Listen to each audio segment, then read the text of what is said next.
मनुष्य योनि में हम क्यों भोग रहे हैं? क्या करना था, क्या कर रहे हैं? एक दरिद्र ब्राह्मण यात्रा करते करते किसी नगर से गुजर रहा था।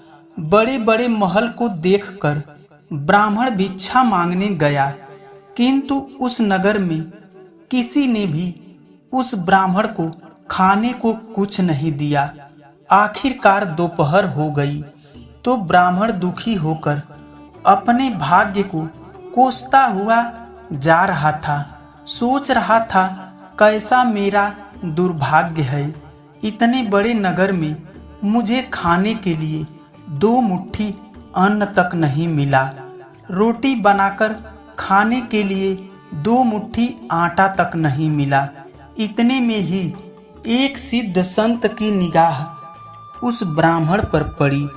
उन्होंने ब्राह्मण को बड़बड़ाते सुन ली।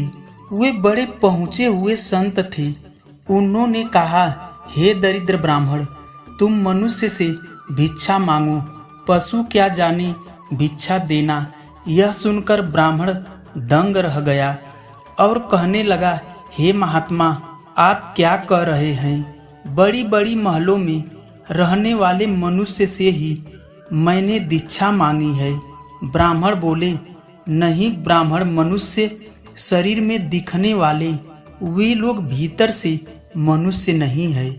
अभी भी वह पिछले जन्म के हिसाब से ही जी रहे हैं।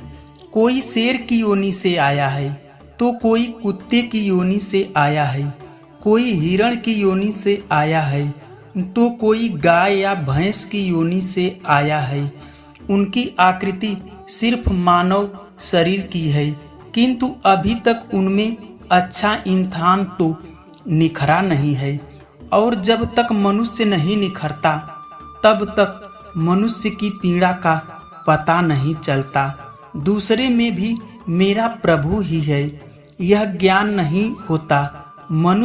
तुमने मनुष्य से नहीं पशुओं से भिक्षा मांगी है। ब्राह्मण का चेहरा दुख व निराशा से भरा था।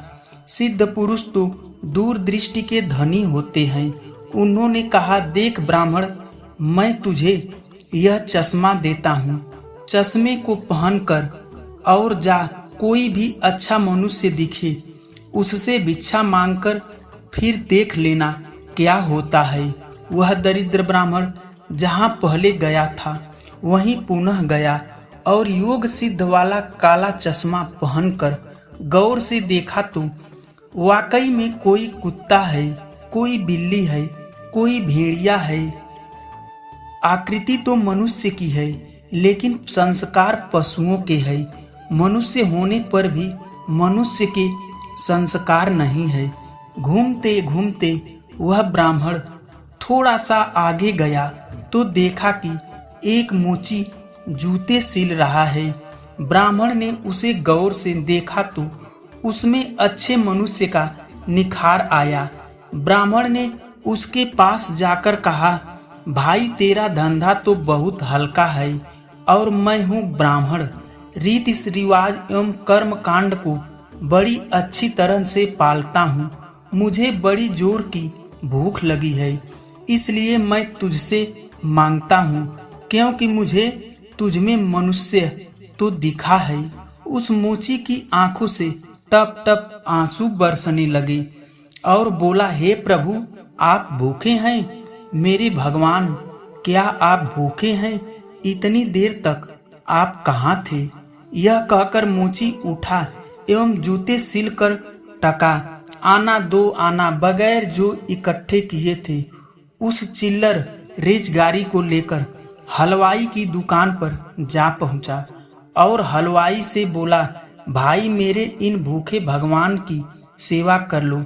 यह चिल्लर यहाँ रखता हूँ, जो कुछ भी सब्जी पराठे पूरी आज दे सकते हो वह इन्हें दे दो, मैं अभी आता हूँ। यह कहकर मोची भागा और घर जाकर अपने हाथ से बनाई हुई एक जोड़ी जूते ले आया एवं चौराहे पर उसे बेचने के लिए खड़ा हो गया। उस राज्य का राजा जूतों का बहुत बड़ा शौकीन था। उस दिन भी उसने कई तरह की जूतियां पहनी, किंतु किसी की बनावट उसे अच्छी तरह से पसंद नहीं आई, तो किसी का साइज ही नहीं आया। लाख प्रयास करने पर राजा को कोई पसंद नहीं आई तो राजा मंत्री से क्रोध होकर बोला, अगर इस बार ढंग की जूती नहीं लाया तो जूती वाले को इनाम दूंगा, और ठीक नहीं लाया तो मंत्री के बच्चे तेरी खबर ले लूंगा। संजोग से मंत्री की नजर मोची के रूप में खड़े असली मानव पर पड़ गई, जिस पर मानवता थी, जिसकी आंखों में कुछ प्रेम के भाव थे, चेहरे पर दया करुणा थी। मंत्री ने मोची से जूती ले ली एवं राजा के पास ले गया। राजा को जूती एकदम फिट आ गई, मानो वह जूती राजा के ही नाप की बनी थी। राजा ने कहा, ऐसी जूती तो मैंने पहली बार पहन रहा हूँ। किस मोची ने ऐसी जूती बनाई है यह जूती? मंत्री बोला, हुजूर मोची बाहर ही खड़ा है। मोची को बुलाया गया। उसको देखकर राजा की भी मानवता थोड़ी अच्छी लगी। राजा ने कहा, जूती के तो 5 रुपए होते हैं, किंतु यह 5 रुपए वाली जूती नहीं है, 500 वाली जूती है। जूती बनाने वाले को 500 और इनाम के रूप में कुल 1000 रुपए उसको दे दो। मोची बोला, राजा जी तनिक रुकिए, यह जूती मेरी नहीं है, जिसकी है उसे मैं अभी लेकर आता हूँ। मोची जाकर विनय पूर्वक उस ब्राह्मण को राजा के पास ले आया एवं राजा से बोला, राजा जी यह जूती इन्हीं की है। राजा को आश्चर्य हुआ। वह बोला, यह तो ब्राह्मण है, उसकी जूती कैसे? राजा ने ब्राह्मण से पूछा तो ब्राह्मण ने कहा, मैं जाति का ब्राह्मण हूँ, यात्रा करने के लिए निकला हूँ और भिक्षा भी मांगता हूँ। राजा, मोची जूती तो तुम बेच रहे थे, इस ब्राह्मण ने जूती कब खरीदी और कैसे बेची? मोची ने कहा, हे राजन, मैंने मन में ही संकल्प कर लिया था, जूती की जो रकम आएगी वह ब्राह्मण देव की होगी। अब रकम इनकी है तो मैं इन रुपए को कैसे ले सकता हूँ, इसलिए मैं इन्हें ले आया हूँ। न जाने किसी जन्म में मैंने दान करने का संकल्प किया होगा और मुकर गया होगा, तभी तो यह मोची का चोला मुझे मिला है। अब यदि मुकर जाऊं तो ना जाने मैं मेरी कैसी दुर्गति होगी। इसलिए हे राजन, यह रुपए मेरे नहीं है, मेरे मन में आ गया है, इस जूती की रकम इनके लिए होगी। फिर 5 रुपए मिलते तो भी इनके होते हैं, और 1000 मिल रहे हैं तो भी इनके ही हैं। हो सकता है मेरा मन बेईमान हो जाता, इसलिए मैंने रुपयों को नहीं छुआ और असली अधिकारी को ले आया। राजा ने आश्चर्यचकित होकर ब्राह्मण से पूछा, हे ब्राह्मण, मोची से तुम्हारा परिचय कैसे हुआ? ब्राह्मण ने अपनी सारी आप बीती सुनाते हुए वह सिद्ध पुरुष के काले चश्मे वाली बात बताई और कहा, हे राजन, आपके राज्य में पशुओं के दर्शन तो बहुत हुए, लेकिन अच्छा मनुष्य का अंश इन मोची भाई में ही नजर आया। राजा ने कौतूहल बस कहा, लाओ वह चश्मा जरा हम भी देखें।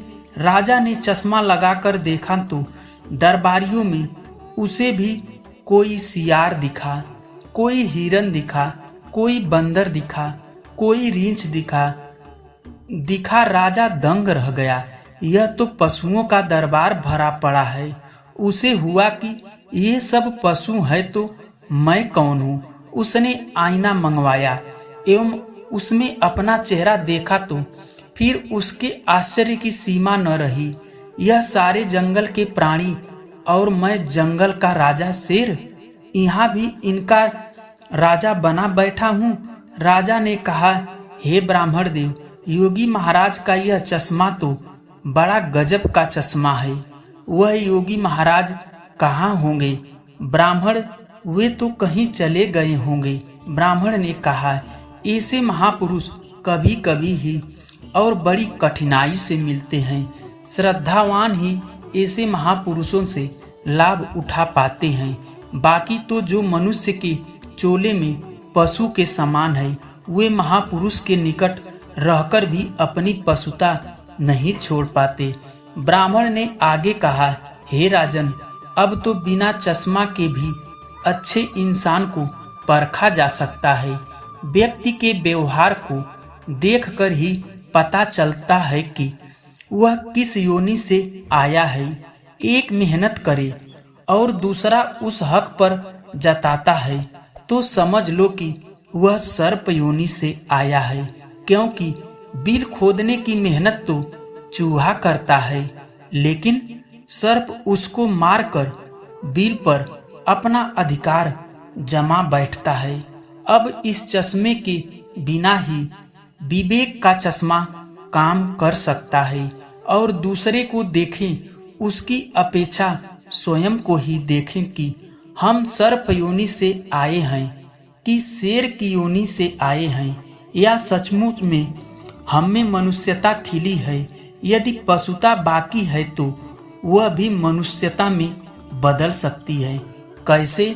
गोस्वामी तुलसीदास ने रामचरितमानस में कहा है कि उस कुसंस्कारों को छोड़ दे, बस अपने कुसंस्कार अपने आप निकालेंगे तो निकलेंगे ही। अपने भीतर छिपे हुए पशुओं को आप निकालेंगे तो ही निकलेगा। यह भी तब संभव होगा जब आप अपने समय की कीमत समझेंगे। अच्छे मनुष्य तो आए तो एक एक पल को सार्थक किए बिना आप चुप नहीं बैठेंगे। पशु अपना समय ऐसे ही गंवाता है। पशुत्व के संस्कार पड़े रहेंगे तो आपका समय बिगड़ेगा। अतः पशुओं के संस्कारों को आप बाहर निकालिए एवं मनुष्य के संस्कारों को उतारिए।